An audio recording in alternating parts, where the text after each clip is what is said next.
It's my feel-good breakfast show.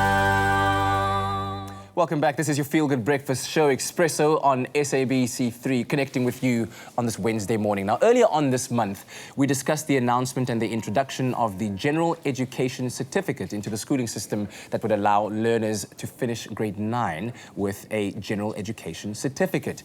Now, following the feedback from you, our viewers, that you gave us on social media regarding this segment, we've invited a representative from the Department of Basic Education, Mr. Elijah Mhlanga, to help us shed some more light and to answer those burning questions that you have. Mr. Mhlanga, thank you very much for joining us. We really do appreciate having you here. Thank you so much for inviting us. So the GEC still remains a hot topic of discussion, especially on social media. I'm sure you've seen it trending. Yes. Let's begin by understanding why the General Education Certificate is being introduced and how it'll benefit the country.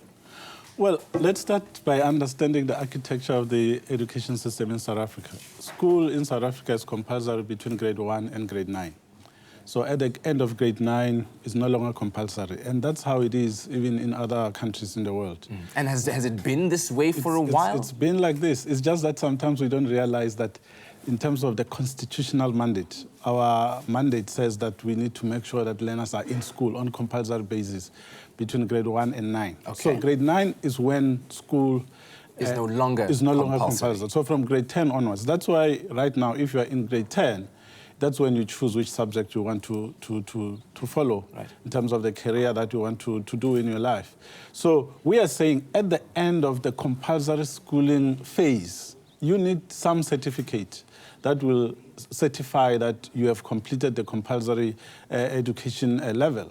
And from there, you'll then be able to go to any other place where you might want to finish your education. And we've been saying that some of the learners are already going to TVET colleges to complete their education. But even when they go there, they don't have a certificate which will indicate their strengths and weaknesses, so that where they go, they're able to get the assistance that they need. So that's exactly the whole purpose. Why we are doing it is because we want to open the scope to be wide for them to be able to choose. Because what you have right now is the academic path.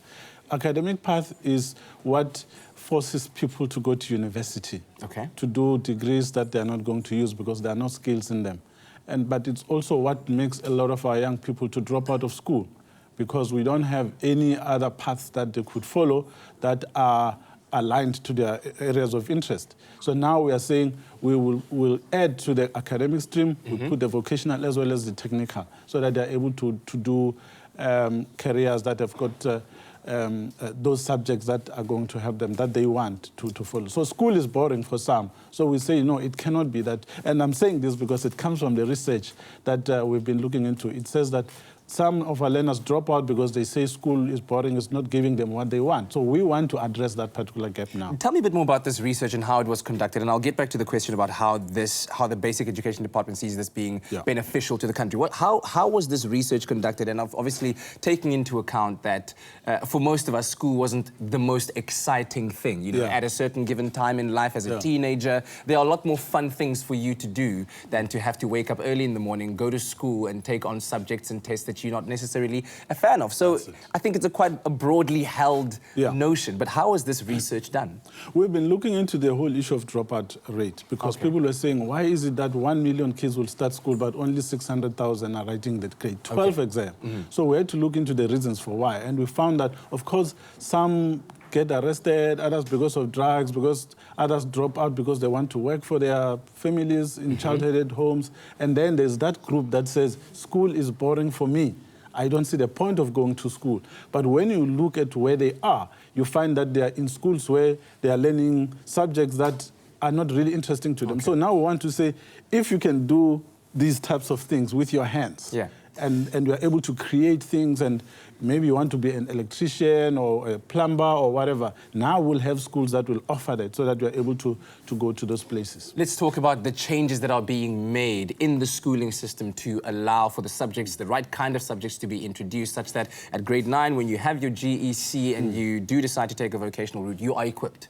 Yes. Now we're introducing subjects. In fact, we already started. Last year, we introduced 12 new subjects that were not already there in the curriculum.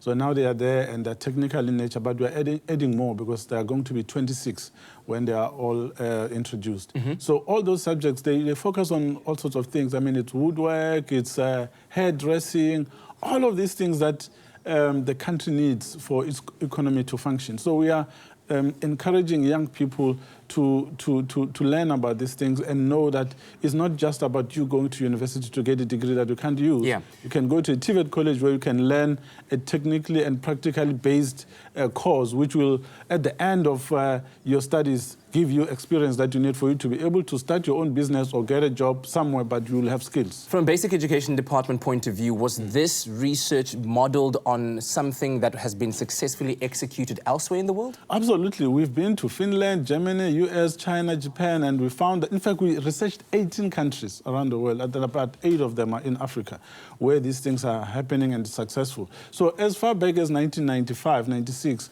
when we look at the white paper on education, it was already there. All that we didn't do was to implement it earlier, but we are doing it now in phases. So we are absolutely confident that what we are introducing now is the right thing that the country needs, because if you read the NDP, it's also there. We are required to produce a cohort of young people with skills, not young people with degrees they can't use. Look at the number of unemployed graduates now. We're addressing that particular challenge. Indeed, and the rising unemployment rate as well. Final points from the Department of Basic Education to address this. Well, just to say that parents need to now start to have a conversation with their children about careers that they want. Don't force your child to go to university if they don't want, because they're going to drop out at that level. It's going to be a waste of money and time. Allow them to follow careers of their choice, support them, and make sure that they're able to progress in life with your support. Don't work against them, work with them. Yeah, Mr. Elijah Mhlanga, thank you very much. Thank you. We certainly hope that that was a conversation that was much needed and enlightening for you, especially as a parent of a child in high school right now, or a child going into this very critical year of grade 9, and hopefully with your successful GEC being acquired at the end of it. Our thanks to you, Mr. Mhlanga. Great stuff. Thank you so much.